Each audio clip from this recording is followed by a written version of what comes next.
Spicy brinjal with Thai red কারি।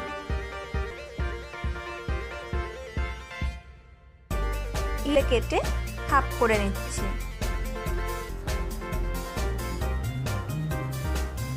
গাজরটাকে কিন্তু Julian করে কাটবো না।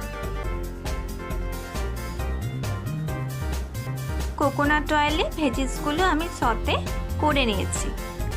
কোকোনাট মিল্কটা অ্যাড করে দেব।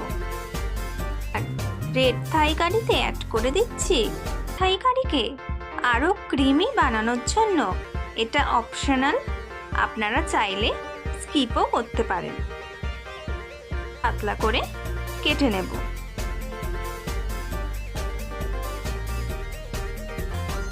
এবং নারকেল পাউডার এখন প্লেস করে দিচ্ছি থাই পদ্ধতিতে বানানো স্পাইসি ব্রিঞ্জাল।